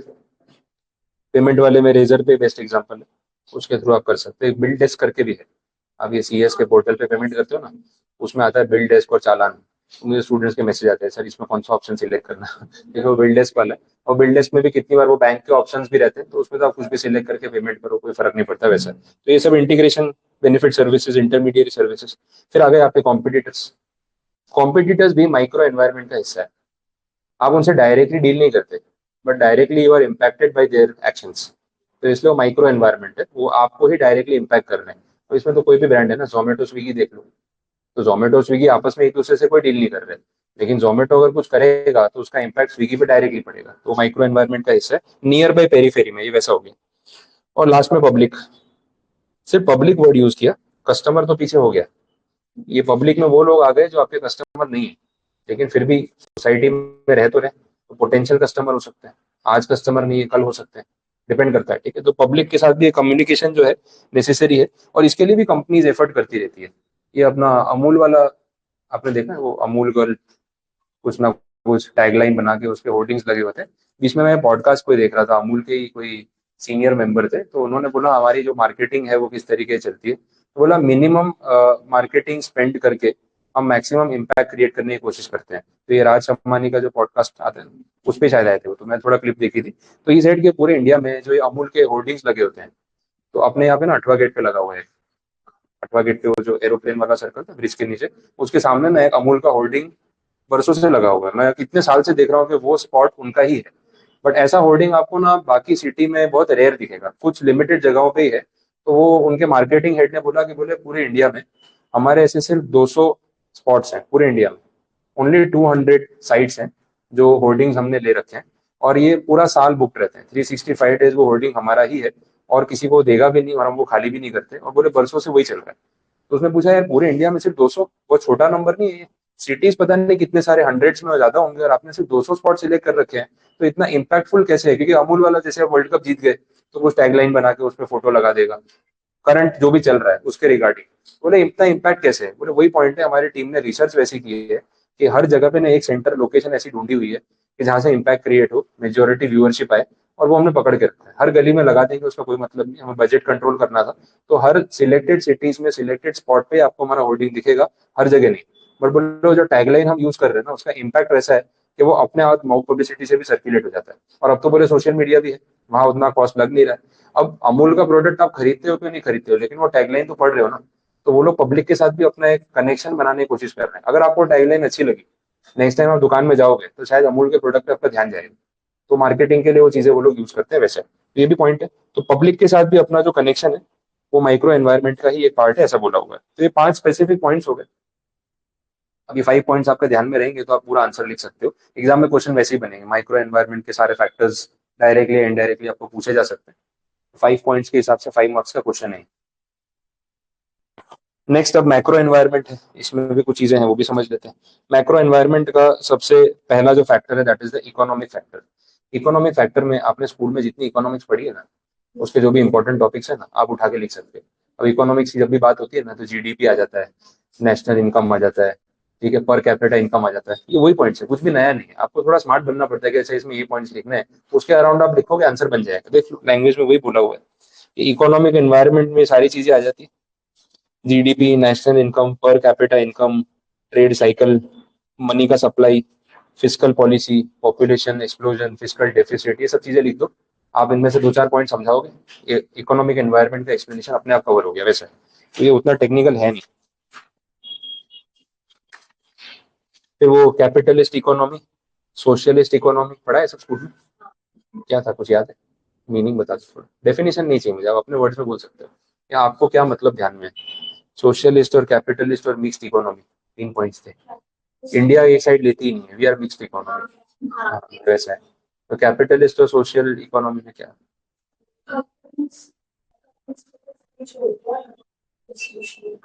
हाँ, तो कैपिटलिस्ट इकोनॉमी में ना पैसा ही भगवान है, पैसे बना के दो। उसके लिए सोशली क्या हो रहा है, लोग भूखे मर रहे हैं, गरीब गरीब हो रहा है, अमीर अमीर होता जा रहा है, ये सब हमको कोई फर्क नहीं पड़ता, पैसा कमा के दो, कैपिटलिस्ट इकोनॉमी। सोशल इकोनॉमी में क्या होता है बोले नहीं, हाँ दान धर्म, गरीबों का भी ध्यान रखना है, ठीक है। अब इंडिया में दोनों चीजें हो रही है, एक तरफ अंबानी जी और अदानी जी पैसे कमाई जा रहे हैं, दूसरी तरफ बेचारे वो बिलो पॉवर्टी लाइन वाले हैं, उनको राशन भी बट रहा है फ्री में। तो अपने मिक्स इकोनॉमी, सबका ध्यान रखते हैं, जो कमा रहा है उसको कमाने दो, जो नहीं कमा पा रहा है उसका कैसे ध्यान रखना है वो भी देख लेंगे, तो मैनेज कर रहे हैं ना वैसे। तो ये सब चीजें आपकी इकोनॉमिक एनवायरनमेंट का हिस्सा है, ये बोलती है। पॉलिटिकल एंड लीगल एनवायरनमेंट, नाम से समझ आ रहा होगा। पॉलिटिकल एनवायरनमेंट मतलब पॉलिटिकल स्टेबिलिटी, सरकार कैसी है, गवर्नमेंट कैसी है, रूलिंग कैसा चल रहा है, ठीक है। अब बिजनेस पे क्या फर्क पड़ता है इन सब चीजों से, पॉलिटिकल एनवायरनमेंट का बिजनेस पे कोई इम्पैक्ट है? गवर्नमेंट बिजनेस को प्रमोट करती है, ऐसा होता है पॉलिसीज को, मतलब पॉलिसी वैसी बनाते हैं कि बिजनेस का प्रमोशन हो। डायरेक्टली तो प्रमोट नहीं कर सकते, ऐसा तो एलिगेशन ही लगता रहता है कि सारे मोदी जी के दोस्त है, ठीक है। हाँ, वो डिमोनेटाइजेशन बोले पेटीएम के लिए हुआ था, ताकि लोग पेटीएम करना शुरू कर दे, मतलब ये तो अलग ही चीज होगी, ठीक है। फिर आए बोले मैगी बंद करवा दी ताकि रामदेव के नूडल बिक जाए, ठीक है। अब वो रामदेव ने फायदा उठा लिया, अलग चीज है, पर अब मैगी उसके लिए बैन करवाई होगी, वो तो थोड़ा ज्यादा हो गया। पता नहीं हुआ भी हो तो कुछ कह नहीं सकते, बट ऐसे एलिगेशन लगते रहते हैं कि भाई गवर्नमेंट जो है सिलेक्टेड कंपनीज की हेल्प करती रहती है। बट पॉलिटिकल स्टेबिलिटी और इंस्टेबिलिटी का बहुत गहरा इम्पैक्ट है कंपनीज पे और बिजनेसेस पे। इसके आपको चाहिए उतने एग्जांपल मिल सकते हैं। आप इंडिया देख लो, पॉलिटिकली अपनी इमेज कैसी है पूरे वर्ल्ड में आज की डेट में, कि सरकार स्टेबल है या फिर कभी भी बदल सकती है। स्टेबल मोदी जी को देख के लगता है वो हटा पाएगा उनको, धक्का भी मारो तो भी नहीं हटेंगे, सामने से अमित शाह पीछे धक्का मारेगा, तू हट यहाँ से, ये नहीं हिलने वाले, ठीक है, वैसा होगा। तो कुछ होने वाला नहीं है भाई, एकदम स्टेबल गवर्नमेंट है, 5 साल की सरकार बनी है ना, 5 साल तक इनको कोई टच नहीं कर पाएगा, 5 साल पूरे करेंगे। और जो लीडर है उसका जो इमेज है, जो इंप्रेशन है, जैसे वो वर्ल्ड में इंडिया को रिप्रेजेंट कर रहे हैं, उससे दिखता है कि यार स्ट्रॉन्ग इमेज है, यहाँ पे अगर मैं पैसा लगाऊंगा ना तो कोई टेंशन नहीं है, कोई प्रॉब्लम नहीं है, पॉलिटिकल लफड़े में नहीं फंसेंगे। तो इंडिया अगर ऐसे इंप्रेशन क्रिएट कर रहा है, तो वर्ल्ड के बाकी कंपनीज इंडिया में आना चाहते हैं। और यूएस की कौन सी कंपनी है जो इंडिया में नहीं आना चाहती? सभी आ रहे हैं। आने के बाद पता चल रहा है कि बिजनेस करना टफ है यहाँ पे, लेकिन आ तो सब रहे, चाहे वो ओटीटी प्लेटफॉर्म है, नेटफ्लिक्स है, अमेजोन है, या टेस्ला है। बड़ी से बड़ी कंपनी को इंडिया आके बिजनेस करना है। एप्पल ने यहाँ प्लांट शुरू कर दिया, यहाँ से मैन्युफैक्चर करके अब वो एक्सपोर्ट कर रहा है, तो हो रहा है ना। तो वो अपनी पॉलिटिकल स्टेबिलिटी की वजह से। अब इसके कॉन्ट्ररी आप सोचो, श्रीलंका, पाकिस्तान, बांग्लादेश, नेपाल, जाएगा कोई? क्यों ऐसा? बिकॉज कब क्या हो जाए पता नहीं, ठीक है। हर कंट्री की अपनी प्रॉब्लम है। श्रीलंका में आपने देखा, प्राइम मिनिस्टर के घर में घुस गए लोग, आराम से उसके टेबल पे बैठ के खाना खा रहे हैं, ठीक है, उसके स्विमिंग पूल में स्विमिंग कर रहे हैं, ठीक है। हाँ, अलग ही मजे चल रहे हैं, पूरा मतलब पिकनिक मना लिया उसके घर में, जो सामान अच्छा लगा उठा उठा के ले गए, हाँ, चोरी करके ले गए, मतलब देश की हालत ही ऐसी है। अब ये अगर बांग्लादेश की प्राइम मिनिस्टर इंडिया आ गई भाग के, तो बोले यार बचा लो मेरे को, यहाँ तो कुछ अलग ही है, ठीक है। तो वो और टेंशन। पाकिस्तान में तो हालत ही खराब है। अब टेस्ला वाला पाकिस्तान जाएगा क्या कंपनी सेटअप करने? बोले यहाँ प्लांट लगा लो। बोले क्या बनाना है? मैं तो गाड़ियां बनाऊंगा। बोले नहीं, bomb bomb, hand grenade, hand grenade भी बनाने पड़ेंगे। बोले ऑटोमेटिक गाड़ी नहीं चाहिए हमें, ऑटोमेटिक बॉम्ब चाहिए। ऐसा ग्रेनेड बनाओ जो डब्बे में से अपने आप निकल के कहीं पे भी जाके गिर सके, मारना भी नहीं पड़े, वैसा है, ठीक है। तो वहां पे जाएंगे नहीं ना, बिकॉज पॉलिटिकल स्टेबिलिटी नहीं है। पाकिस्तान का रिकॉर्ड है, आज तक कोई सरकार ने 5 साल पूरे नहीं किए। हाँ, ये हिस्ट्री 1948 से 47 से अभी तक कोई भी प्राइम मिनिस्टर ने 5 साल अपने टर्म के पूरे नहीं किए। एवरेज है 3.5 4 साल, उसके ऊपर चलता ही नहीं है। क्योंकि आर्मी वाले बिठाते हैं वहाँ प्राइम मिनिस्टर को, वो डमी है, आर्मी जो बोलती है वही होता है। तो पहले प्राइम मिनिस्टर बनने के लालच में क्या है, वो आ जाता है, अरे मेरे को पीएम बना रहे हैं, 2 4 पैसे मैं भी कमा लूंगा, देश तो गरीब हो रहा है, मैं तो अपना कमा लूँ। आ गया, 1 साल 2 साल होते हैं, फिर उसको लगता है कि यार पब्लिक में पॉपुलर हो रहा हूँ, अब मैं जो बोलूंगा वो होगा। तो 2 3 साल के बाद ना वो थोड़े डिसीजन लेना शुरू करता है। फिर आर्मी वालों को लगता है कि अभी हाथ से निकल रहा है, बात नहीं सुन रहा है। उसको लगता है कि मैं बात नहीं सुनूंगा ना तो पब्लिक के भरोसे इलेक्शन जीत जाऊंगा। तो 4th ईयर तक ना उसके ऊपर कुछ ना कुछ केस चला देते हैं, करप्शन का चार्ज लगा देते हैं, गोली वोली चलवा देते हैं, कितनी बार तो परमानेंट काम हो जाता है कि खत्म ही करवा दिया, हो गया। बॉम्ब ब्लास्ट ही तो करवाना है, कहाँ अपने पास इन्वेंट्री की कमी है, ठीक है, उड़ा दो। तो या तो हाँ, कॉमन है, कोर्ट केस में फंसा के फांसी की सजा डिक्लेयर करवा देते, डायरेक्ट फांसी दे दो, ठीक है, तो लीगली खत्म करो इसको, वैसा है। तो चौथे साल में वो बेचारा प्राइम मिनिस्टर वहां से भाग जाता है। अब देख लो, इमरान खान को गोली लगी, जेल में डाल दिया, इलेक्शन से पहले पूरा साल जेल में बंद करके रख दिया, बोले अब लड़ ले इलेक्शन, वैसा ही, तो गोली भी मार दी, ऊपर से जेल में बंद कर दिया। तो ये प्रॉब्लम की वजह से कौन सी कंपनियां बिजनेस करेगी? नेपाल का हाल तो और बुरा है, 11 महीने का एवरेज है वहाँ, एक प्राइम मिनिस्टर एवरेज 11 महीने टिकता है वहाँ पे। फिर सरकार, हाँ, वो लीज अग्रीमेंट चलता है 11 मंथ का, उसके बाद पीएम चेंज हो जाता है। ये पॉलिटिकल स्टेबिलिटी होने और ना होने का फर्क है। तो this is a big point जो यहाँ पे बात की उन्होंने, वैसा। और लीगल एनवायरनमेंट, लॉज कैसे हैं आपकी कंट्री के? और जो आईबीसी पढ़ रहे हैं अपन, वो क्या है? वो लीगल रिफॉर्म ही तो है। क्यों किया? ताकि लीगल सिस्टम और बेटर होगा ना, तो कंपनीज को इंडिया में आने में और इंडियन कंपनीज को बिजनेस करने में प्रॉब्लम नहीं आएगा, ईज ऑफ डूइंग बिजनेस। तो ये इम्पैक्ट करता है। This is political and legal environment. इसके बाद बात हो रही है टेक्नोलॉजिकल एनवायरनमेंट। टेक्नोलॉजी का यूज, ऑटोमेशन, एआई, ये सब चीजें जो आजकल चल रही है। तो एक वो होता है ना, वो लेबर इंटेंसिव, मजदूरी किए जा रहा है, लेबर प्रोडक्ट बनाए जा रहे हैं। अब कैसा हो गया ना, ऑटोमेशन कर दो, मशीन्स की वजह से सारा काम जो है वो ईजी हो जाता है। मैं इसकी कोका कोला की फैक्ट्री का वो एपिसोड देख रहा था अपना, पहले नेशनल ज्योग्राफिक और डिस्कवरी पे आता था, अभी डिस्कवरी प्लस पे आता है, मेगा फैक्ट्रीज। तो काफी अच्छा शो है। तो डिस्कवरी प्लस का आपका सब्सक्रिप्शन हो ना, तो उसमें 8-10 एपिसोड की सीरीज है। तो उसमें इन्होंने ना बहुत अच्छे अच्छे ब्रांड्स कवर किए। तो उसमें कोका कोला है, एक हीरो मोटर्स है, ऐसी बड़ी कंपनीज की फैक्ट्रीज दिखाई है कि इनका काम कैसे होता है। कोका कोला की फैक्ट्री देख रहा था, एक लेज की जो चिप्स बनती है उसकी फैक्ट्री भी थी। कोका कोला के पूरे प्लांट में, बॉटलिंग प्लांट में से 2 एम्प्लॉयज थे। सोचो, पूरा प्लांट ऑटोमेटेड, ओनली 2 एम्प्लॉयज। एक सुपरवाइजर था जो ये ध्यान रखता है कि पावर कट नहीं होना चाहिए, सॉफ्टवेयर बंद नहीं होना चाहिए। और एक था जिसका काम था, तो जो बॉटल के ऊपर जो लेबल लगता है ना कोका कोला का, उसका जो कलर होता है ना, वो कलर खत्म हो जाता है तो बाल्टी से कलर भर रहा है बस। 2 ही लोग हैं पूरी फैक्ट्री में और कुछ काम ही नहीं है। उन्होंने पूरा प्लांट, जो बॉटलिंग प्लांट है उनका, वो ऐसा डिजाइन किया हुआ था कि सब कुछ ऑटोमेटेड है। एक बार वो सिस्टम के अंदर रॉ मटेरियल गया, वो बॉटल बन के पैक होके सीधा बाहर निकलेगी, कुछ करना ही नहीं। और वो बॉटलिंग, जो प्लास्टिक की बॉटल्स होती है, वो प्लास्टिक की बॉटल को ना वो लोग हीट करके, छोटी ट्यूब होती है उसके अंदर ना, वो गर्म हवा ब्लो करके उसको शेप देते हैं। तो वो शेपिंग अपने आप हो रहा है। फिर वो शेपिंग से निकल के उसके अंदर वो कॉन्सेंट्रेट फिल हो रहा है।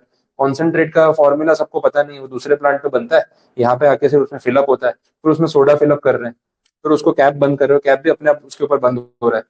फिर उसके ऊपर लेबलिंग हो रही है, तो बॉटल घूम रही है, वो लेबल लगता जा रहा है। फिर उसको ना प्लास्टिक के जो 12 का पैक आता है, पूरा प्लास्टिक के अंदर पैक करके, पूरा पैक करके बाहर निकाल दिया। तो पूरा ट्रॉली सिस्टम और चेन सिस्टम पे चल रहा है, एंड विदाउट ह्यूमन इंटरवेंशन। अब ये है, और इसके बदले अगर ह्यूमन इंटरवेंशन हो, तो टाइम किसमें कम लगेगा, किसमें ज्यादा लगेगा, प्रोडक्शन? टाइम ज्यादा लगेगा। तो ऑटोमेशन जितना होगा उतना टाइम कम लगेगा। तो इस तरीके से उन्होंने उसको डिजाइन करना स्टार्ट कर दिया। वैसा है, तो टेक्नोलॉजी जिस कंट्री में ज्यादा एडवांस होगी, वहां पे लोग ज्यादा आके अपना बिजनेस सेटअप करेंगे, तो वो अपने लिए अच्छा है। ये पॉइंट है। इसका भी ये alibaba.com सुना? चाइना की वेबसाइट है अलीबाबा। उसके फाउंडर है जैक मा। पिछले 2-4 साल से गायब है। हाँ, चाइना की सरकार ने किडनैप कर रखा है। थोड़ा चाइनीज गवर्नमेंट के अगेंस्ट बोल दिया था कुछ टाइम पहले, अगले दिन से मिले ही नहीं। सोचो, इतना बड़ा, मतलब चाइना का क्या, एशिया का वेल्दीएस्ट पर्सन, और अगले दिन से अंडरग्राउंड। सरकार भी नहीं ढूंढ रही, मीडिया भी नहीं ढूंढ रहा। ये सरकार का ऑर्डर है, कुछ बोलना नहीं है। कहाँ गायब है पता ही नहीं, कौन से प्रेशर में है। तो कितने महीनों बाद तो उसको रिलीज किया, अब बाहर आके और नहीं बोलेगा वो। तो ये बड़ा सीरियस मैटर है वहाँ पे। उन्होंने जो वहाँ पे वेयर हाउस बनाया है चाइना में, वो पूरे वेयर हाउस के अंदर, जैसे अमेजोन है वैसे अलीबाबा है, इतना बड़ा ब्रांड है वहाँ का, लेकिन पूरे वेयर हाउस में ना के बराबर स्टाफ है। सारा काम रोबोट्स करते हैं। तो स्टाफ, मतलब जो उसके अंदर जो भी गुड्स के ऑर्डर आते हैं ना, तो रोबोट ही जाएगा वहां से, कंटेनर में सामान निकालेगा, उसको काउंटर तक लेके आएगा। बस खाली काउंटर पे बिलिंग के लिए कुछ लोग रखे हैं, डिस्पैचिंग के लिए, बाकी सारा काम रोबोट कर रहे हैं। तो इतना हजारों टाइप के गुड्स रखे हैं गोडाउन में, स्टाफ नहीं है। तो टेक्नोलॉजी की वजह से हो रहा है। इसके बदले अगर स्टाफ रखना पड़े तो हजारों लाखों करोड़ों रुपए तो आपके महीने के सैलरी में जाएंगे। तो टेक्नोलॉजिकल एनवायरनमेंट का प्लस पॉइंट है। नेक्स्ट है ग्लोबल और इंटरनेशनल एनवायरनमेंट। ये आपके 91 की पॉलिसीज का रेफरेंस है यहाँ पे। एलपीजी पॉलिसी जो डॉक्टर मनमोहन सिंह ने सारी इंप्लीमेंट करवाई थी, and that was a revolution. आज जितने पैसे अपने लोग कमा के बैठे हैं ना, ये सब वो पॉलिसीज का इम्पैक्ट है कहीं ना कहीं। तो वो प्राइम मिनिस्टर तो बाद में बने, लेकिन तो फाइनेंस मिनिस्टर थे, और अलग लेवल का दिमाग था। और लोग ऐसा है, जब तक थे तब तक लोग बोलते थे यार क्या साइलेंट प्राइम मिनिस्टर है, बोलता नहीं है, ये है वो है। अब जब डेथ हो गई तो सब लोग पोस्ट डाल रहे हैं। तो बोले बोलते नहीं थे लेकिन इम्पैक्ट था। मतलब जो थे तो रिस्पेक्ट करनी चाहिए थी ना, आप बोल रहे हैं क्या मतलब है? अब जो ज्यादा बोल रहा है, अब समझ में आ रहा है कि ज्यादा बोल रहा है। तो जो नहीं बोल रहा था तो उसकी वैल्यू नहीं समझ आ रही थी। अब सब पोस्ट डाल रहे हैं कि यार इतने वैल्यूएबल थे कंट्री के लिए, ये किया वो किया। तो बेचारे जब थे तो उनको रिस्पेक्ट नहीं दी, अब जाने के बाद सोशल मीडिया पे लोग रिस्पेक्ट दे रहे हैं, वैसा हो रहा है। तो वो अलग चीज है। Next, socio cultural environment. ये बहुत अच्छा पॉइंट है, सोशियो कल्चरल एनवायरनमेंट। सोसाइटी के रूल्स और अपना कल्चर, ठीक है, वो सब पॉइंट्स है। कुछ एग्जांपल इसमें, जिससे मतलब कंपनी के बिजनेस को इससे क्या फर्क पड़ता है, मेन तो अपना वो पॉइंट है। सोशियो कल्चरल एनवायरनमेंट, कौन सी कंपनीज को फर्क पड़ता है क्या? हाँ, जैसे उनको किन चीज का ध्यान रखना पड़ेगा? हाँ, वेजिटेरियन नॉन वेजिटेरियन, वो फर्क पड़ेगा। मतलब ठीक है, वो तो एक बेसिक क्राइटेरिया है, और भी कुछ स्पेसिफिक है इसमें इन चीजों का ध्यान रखना फूड में? अच्छा, नॉनवेज में भी होता है, जैसे नॉनवेज फॉर एग्जांपल है, तो उसमें मीट, अलग अलग टाइप का मीट है। तो कोई भी मीट सेल कर सकते हैं कोई भी कंट्री में, ऐसा होगा? इंटरनेशनल ब्रांड्स को बहुत ज्यादा ध्यान रखना पड़ता है। अभी मैकडोनल्ड की बात कर रहे थे अपन, या पिज्जा हट या डोमिनोज की बात कर रहे थे, हर कंट्री में इनका मेन्यू टोटली डिफरेंट है। पिज्जा हट वही है, लेकिन सारे सेम पिज्जा थोड़ी है। यूएस में आप जो पिज्जा खा रहे हो, इंडिया में खा रहे हो, बहुत फर्क है। और चाइना में खाओगे तो बहुत फर्क है, दुबई में खाओगे तो बहुत फर्क है। हर कंट्री में ना उन्होंने अलग अलग मेन्यू रखा है। क्यों ऐसा? बिकॉज टेस्ट प्रेफरेंसेस का ध्यान रखना पड़ता है, रिस्ट्रिक्शंस, कल्चरल रिस्ट्रिक्शंस का ध्यान रखना पड़ता है। जैसे मीट की बात हो रही है, अब इंडिया में काऊ मीट नहीं चलेगा, लेकिन यूके में चलता है। यूरोपियन नेशन में काऊ मीट की बहुत डिमांड है, तो वहां पे अगर पिज्जा हट चला रहा है तो वो काऊ मीट बेचेगा। इंडिया में बेच के दिखाए, क्या हालत होगी। क्यों रिस्ट्रिक्शन है? वो कल्चरल रिस्ट्रिक्शन है ना, उस वजह से। अच्छा, बाकी मीट है, जैसे इस्लामिक कंट्रीज है, तो वहां पे जो पोर्क होता है वो उनके रिलीजन में अलाउड नहीं है, तो वो नहीं चलेगा। तो वहां पे कोई भी इस्लामिक नेशन में वो पोर्क मीट सेल नहीं कर सकते, लेकिन यूएस में बहुत चलता है। तो हर कंट्री की जो कल्चर है, उस चीज को ध्यान में रख के कंपनीज को अपने प्रोडक्ट्स को डिजाइन करना पड़ता है। इवन वेज नॉन वेज वाला क्राइटेरिया भी रहने वाला है। गुजरात में डोमिनोज जो है, उसमें आपको नॉन वेज पिज्जा नहीं मिलेगा, सिर्फ गुजरात में। बाहर जाओगे तो मिलेगा। तो पहले गुजरात में डोमिनोज वेज नॉन वेज दोनों सर्व करता था, लेकिन उन्होंने स्पेसिफिक गुजरात में बंद किया। बिकॉज उन्होंने ये एनालाइज किया कि because of serving non veg food, बहुत सारे लोग नहीं आते डोमिनोज। क्योंकि अपने यहाँ पे क्या है ना, वो वेज प्रेफर करने वाले और जैन प्रेफर करने वाले बहुत हैं। मतलब डेंसिटी है उस पॉपुलेशन की। तो कितने लोग, उतना ज्यादा वो ध्यान रखते हैं कि अगर जिस रेस्टोरेंट में नॉनवेज कुक होता है ना, हम उसमें भी नहीं जाते। वैसे बहुत सारे लोग हैं कि मैं नहीं प्रेफर करते, हम वो सेम किचन है, ये है वो है, तो बोले हम नहीं कंज्यूम करेंगे वैसा है। तो मुझे लगा कि अगर हम नॉनवेज बंद कर देना तो ज्यादा कमाएंगे, क्योंकि नॉनवेज खाने वाली पॉपुलेशन जो पिज्जा पे नॉनवेज खा रही है वो कम है, और उसके बदले वेज पॉपुलेशन ज्यादा है जो सिर्फ वेज स्टोर प्रेफर कर रही है। तो उन्होंने सिर्फ गुजरात में डोमिनोज में नॉनवेज बंद कर दिया, उसके बाद उनका सेल बढ़ गया। तो वो डिफरेंस भी है, ये this is a cultural impact जो उनको ध्यान रखना पड़ता है। वैसे तो ऐसे बहुत सारे प्रोडक्ट्स में होगा। और भी कुछ एग्जांपल आ सकता है इसमें फूड के अलावा? क्लोथिंग में आ सकता है, ठीक है, हाँ, तो क्लोथिंग में आ सकता है। वैसे बहुत सारी चीजों का ध्यान रखना पड़ता है। बीच में अमेजोन पे कुछ ऐसा मैटर हो गया था। अमेजोन पे ना किसी ने स्लीपर्स होती, बाथरूम स्लीपर्स, वैसे वो रबर की स्लीपर्स, वो सेल करने के लिए डाली थी। उसके ऊपर ना वो कंट्री के फ्लैग लगा दिए। डिजाइन बनाने के लिए कुछ भी बना सकते हैं, देश के झंडे लगा दिए। अब इंडियन फ्लैग चप्पल पे कौन पहन सकता है? ठीक है, तो अमेजोन के ऊपर वो लिस्ट हो गया था, सोशल मीडिया पे सर्कुलेट हो गया, स्क्रीनशॉट आ गए कि बोले यार ये तो गलत बात है, डिसरिस्पेक्ट हो गया। तो तुरंत से उन्होंने लिस्टिंग हटाया। अमेजोन ने स्टेटमेंट दिया कि भाई हमें हमें भी ध्यान नहीं था, वो टीम ने सारे प्रोडक्ट जो है रूटीन में होता है तो एनलिस्ट कर दिए। बाद में हमने देखा कि भाई ये चीज जो है वो सही नहीं है, तो वो हटाना चाहिए, क्योंकि जिस कंट्री का फ्लैग है उस पर डिसरिस्पेक्ट हो गई। इवन सबने बोला भाई बाकी फ्लैग भी हटाओ ना, किसी भी कंट्री का फ्लैग अगर आप जूते पहन रहे हो तो डिसरिस्पेक्ट ही है ना, तो वो हटाना चाहिए। तो उन्होंने पूरी सीरीज हटाई और अपोलॉजी मांगी। तो ये सब पॉइंट्स का ध्यान रखना पड़ेगा, सोशल कल्चरल एनवायरनमेंट का ध्यान रखना पड़ेगा वैसे। ओके, आगे देखते हैं नेक्स्ट। डेमोग्राफिक एनवायरनमेंट, सुना है कभी वर्ड आपने? डेमोग्राफी। हाँ, टीयर 1 सिटी, टीयर 2 सिटी, क्या होता है टीयर 1 टीयर 2 एग्जैक्टली? हाँ, जैसे मेट्रो सिटी है, डेवलप्ड है इंफ्रास्ट्रक्चर ऐसा, जो टीयर 1 सिटी। फिर उससे थोड़ा अंडर डेवलप्ड है जो टीयर 2, उससे भी अंडर छोटा सा टाउन है तो टीयर 3। वैसे करके करते हैं। और क्या आ सकता है डेमोग्राफी में इसके अलावा? पॉपुलेशन, मतलब कितनी पॉपुलेशन है या किस टाइप की पॉपुलेशन? दोनों होगा, ठीक है। और किस टाइप की पॉपुलेशन है उसमें कैसे एनालिसिस करते हैं? हाँ, रिलीजन वाइज भी हो सकता है, कौन से रिलीजन को फॉलो करने वाले लोग ज्यादा है, या एज वाइज। ये भाई बच्चे, यंग जनरेशन ज्यादा है, या मिडिल एजेड ज्यादा है, या सीनियर सिटीजन ज्यादा है, वो भी देखा जाता है। तो बिजनेस के लिए डेमोग्राफी कितनी मैटर करती है, कुछ एग्जांपल इसके फर्क पड़ता है कंपनीज को। आप क्या प्रोडक्ट बेच रहे हो उस पर फर्क पड़ेगा। अगर आप ऐसे प्रोडक्ट्स बेच रहे हो जो यंगस्टर्स को ज्यादा काम आते हैं, तो वहां मार्केटिंग करो जहाँ यंगस्टर क्राउड ज्यादा है। अब हिल स्टेशन और ऐसी जगहों पे जाओगे जहाँ पे आपको एजेड क्राउड या रिटायर्ड क्राउड या सीनियर सिटीजन ज्यादा मिलेंगे, वो रिटायरमेंट के बाद वहाँ पे आराम से रह रहे हैं, तो वहाँ पे यंगस्टर्स को बेचने वाले प्रोडक्ट्स की मार्केटिंग करके फायदा क्या है? आपका पैसा वेस्ट होगा। और ऐसे सिटीज में जहाँ पे यंग क्राउड है, वहाँ पे आप जाके उसकी प्रमोशन करो तो ज्यादा इंपैक्ट होगा। तो डेमोग्राफी को समझना बहुत ज्यादा इंपॉर्टेंट है बिजनेसेस के लिए, तो वो भी एक पॉइंट यहाँ पे उन्होंने रिलेट करवा दिया वैसे। ठीक है। अभी इंडिया और चाइना कंपैरिजन होता है इसमें, जो एज फैक्टर की बात हो रही है। बोलते हैं India is a young country. तो क्यों ऐसा? कि इंडिया की 65% पॉपुलेशन 35 ईयर्स के नीचे की एज की है आज की डेट में। So that is a demographic dividend. Modi ji बोलते हैं डेमोग्राफिक डिविडेंड है हमारे पास। तो उसका क्या मतलब है? एडवांटेज है, तो हमारी मेजोरिटी पॉपुलेशन आज यंग है, तो this is an advantage to us, क्योंकि यंग जनरेशन इकोनॉमी में ज्यादा कंट्रीब्यूट करती है। और जो एजेड जनरेशन है, रिटायर्ड है, वो कंट्रीब्यूट नहीं कर पाती, उनका ध्यान रखना पड़ता है, वो कंट्री के लिए एक्सपेंस हो जाता है वैसा है। चाइना में 30 ईयर्स पहले ये सिचुएशन थी कि चाइना की मेजोरिटी पॉपुलेशन यंग थी, इसलिए चाइना लास्ट 20-30 साल में इतना ग्रो हुआ, क्योंकि मेजोरिटी लोग जीडीपी में कंट्रीब्यूट कर गए और इतना कंट्री डेवलप हो गया। आज चाइना दूसरी साइड पे, चाइना की मेजोरिटी पॉपुलेशन आज एजेड हो गई है, तो उनको वो प्रॉब्लम आ रही है कि सीनियर सिटीजन बढ़ते जा रहे हैं तो यंग पॉपुलेशन कम है, तो बिकॉज ऑफ दैट जीडीपी में कंट्रीब्यूशन कम आ रहा है। उल्टा इन लोगों को सरकार को संभालना पड़ेगा, वो पेंशन, मेडिकल इंश्योरेंस फैसिलिटीज, ये वो फ्री का इलाज जो देना पड़ता है, तो वो एक्सपेंस है। तो इसलिए वो प्रॉब्लम उनको फेस करना पड़ रहा है कि उनकी इकोनॉमी डाउनफॉल की तरफ आई है। चाइना में आपने सुना होगा वन चाइल्ड पॉलिसी, अभी हटा दी, लास्ट 1-2 साल पहले हटा दी। ये तो क्या पॉपुलेशन में नंबर 2 हो गए, अपन लोगों ने ओवरटेक कर लिया। वो बोले यार ये तो अपना क्राउन चला गया, ठीक है। हाँ हाँ, तो वापस काम पे लगो। बहुत हो गया, इंडिया वाला आगे कैसे निकल गया हमसे। डिपार्टमेंट कोई भी हो, नंबर 1 हम ही रहने चाहिए ना। ओवर कॉम्पिटेटिव है चाइना। तो बोला ये वन चाइल्ड पॉलिसी हटानी पड़ेगी। इसका रीजन ही वही है कि उनकी जो पॉपुलेशन है वो एजेड होती जा रही है। तो अब यंग पॉपुलेशन है, बर्थ नहीं होंगे, तो यंग पॉपुलेशन की क्वांटिटी नहीं बढ़ेगी। तो अब उनको ये फर्क नहीं पड़ता कि हम 150 करोड़ ऑलरेडी है, उनको ये फर्क पड़ता है कि इसमें पॉपुलेशन मेजोरिटी सीनियर सिटीजन हो गई। अब पता है वहाँ क्राइसिस क्या हो रहा है, वहां के लोग इस चीज के लिए अग्री नहीं है।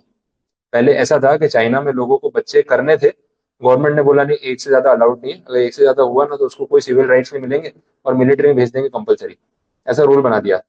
तो लोग तब उल्टा था, तब वहां पे चाइना में लोग वैसी दवाइयां ले रहे थे, वैसे इलाज करा रहे थे तो ट्विंस हो जाए एक बार में, जिनको 2 बच्चे चाहिए, तो ऐसे सब जुगाड़ कर रहे हैं। तो गवर्नमेंट अलाउ नहीं कर रही थी, अब गवर्नमेंट बोल रही है और बच्चे पैदा करो, पब्लिक ना बोल रही। हाँ, जो वर्किंग विमेन है वो ना बोल रही, बोले हमारा करियर खराब होगा, एक बच्चा एवरेज बहुत है, 2-3 बच्चे हम नहीं करने वाले। क्लियर, वहां का वो अभी स्टेटस है। अब गवर्नमेंट पीछे पड़ी है और पब्लिक ना बोल रही है। जापान में तो और हालत खराब है। जापान वाले तो बोलते हैं बच्चे तो क्या शादी भी नहीं करनी है, उस लेवल पे चले गए। तो जापान में पूरे साल में जो पॉपुलेशन राइज है ना, एक साल में वो 8 लाख लोगों से भी कम है। Only 8 lakh people population increase in the entire year. India में तो अभी एक लेक्चर खत्म होगा उतने में नंबर तो वैसे है, जो एवरेज है उस हिसाब से, ठीक है। लेकिन जापान में अलग है। और जापान में दूसरा प्रॉब्लम ये है कि जो एवरेज एज है वो पूरे वर्ल्ड में जापान की हाईएस्ट है, 90+, 88 या 90 है एवरेज। एवरेज 90 किसको बोलते हैं सोचो। एक तो इतने ओवर बोलते हैं ना, ज्यादा फूड हैबिट्स अच्छी है उनकी, लाइफस्टाइल अच्छी है, कि वो एवरेज एज 88+, 90+ चली गई है। तो वहां प्रॉब्लम ये है कि senior citizen population majority, young population कम। जो यंग पॉपुलेशन है उनको और बच्चे करने नहीं। समझ आ रहा है इकोनॉमी कहाँ प्रॉब्लम में आ गई, वैसा है। तो ये सब इश्यूज है जो डेमोग्राफिक एनवायरनमेंट का हिस्सा है ये सब। इंडिया में ये सब कोई प्रॉब्लम नहीं, टेंशन ही नहीं, ठीक है। इंडिया की पॉपुलेशन में तो हर साल 2 करोड़ लोग बढ़ जाते हैं, तो कहाँ 8 लाख तो बहुत छोटा नंबर हो गया ऐसा। नेक्स्ट है नेचुरल एनवायरनमेंट। हाँ, ये तो फिर रिसोर्सेज आपके पास क्या क्या अवेलेबल है, नेचुरल रिसोर्सेज उसकी बात हो रही है। अब इंडिया में भी कितनी बार होता है कि बहुत सारे रिसोर्सेज अवेलेबल है, मिनरल्स अवेलेबल है, तो माइनिंग सेक्टर में हम ग्रोथ कर पाएंगे वैसे, तो उसके बेसिस पे भी कंपनीज आती है और प्लांट सेटअप होते हैं, वो पॉइंट रहेगा। Next, ecological environment.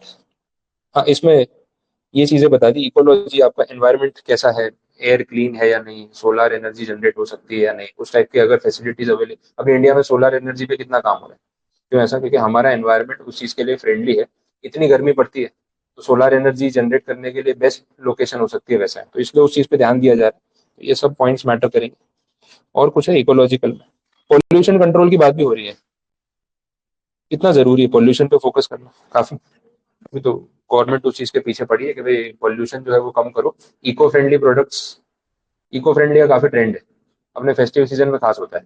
पहले के टाइम में गणेश चतुर्थी पे गणेश जी की मूर्ति बनती है, बोले पीओपी वाली नहीं बनाएंगे, मिट्टी की मूर्ति बनाएंगे। अब ये ना जनरेशनल शिफ्ट है।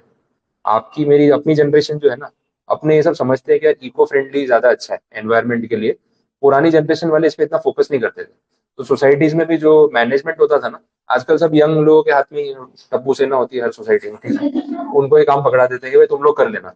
अब यंग जनरेशन जो ये स्कूल में पढ़ रही है, सीख रही है, सोशल मीडिया में देख रही है ना, तो बोले नहीं यार इको फ्रेंडली तो होना चाहिए, अपने क्यों ये पीओपी वाला फालतू में मूर्ति बनाए, फिर अगले दिन वो कचरे में फेंकी हुई होती है, टूटी फूटी रहती है, वो खराब भी लगता है और डिस्पोज भी नहीं होती। इससे बेटर है ना मिट्टी की मूर्ति बनाते हैं। तो वो ट्रेंड चेंज हुआ, अब एक कर रहा है सब कर रहे हैं। अच्छा, वो विसर्जन भी सोसाइटी में करना शुरू कर दिया, बेस्ट है ना। मिट्टी की मूर्ति है, आपने पूजा भी कर ली, बाद में उसको विसर्जित भी वहीं पे कर दिया और मिट्टी है वो वापस मिक्स हो गई, तो कोई पॉल्यूशन नहीं है। तो ये इको फ्रेंडली प्रोडक्ट्स का जो आया है ट्रेंड, वो एक इकोलॉजिकल एनवायरनमेंट का एक हिस्सा है कि हमें उन चीजों का ध्यान रखना चाहिए। कंपनीज भी इसके लिए कोई इनिशिएटिव लेती है इको फ्रेंडली प्रोडक्ट्स को लेके, कि वो लोग को तो करना ही पड़ता है। आप मैकडोनल्ड की बात कर रहे थे, मैकडोनल्ड में चले जाओ, प्लास्टिक बंद कर दिया। तो सिंगल यूज प्लास्टिक बैन करेंगे, मोदी जी आके बोल के चले जाते हैं टीवी पे, सिंगल यूज प्लास्टिक मत यूज करो। सही भी है बात, नहीं भी होना चाहिए क्योंकि पॉल्यूटिंग है। ऐसा बोलते हैं जो फर्स्ट प्लास्टिक दुनिया बना था वो अभी भी अर्थ पे ही है, क्योंकि डिकम्पोज होने में कुछ पता नहीं 1000 साल लगते हैं, तो होने वाला नहीं है। तो आप प्लास्टिक कहाँ डंप करते जाओगे, वो सीरियस प्रॉब्लम है। अपने को नहीं पता, अपने डस्टबिन में फेंक देते हैं, अपने भूल जाते हैं, और वो जा कहाँ रहा है वो आप देखोगे तो लगेगा यार ये बहुत सीरियस इशू है।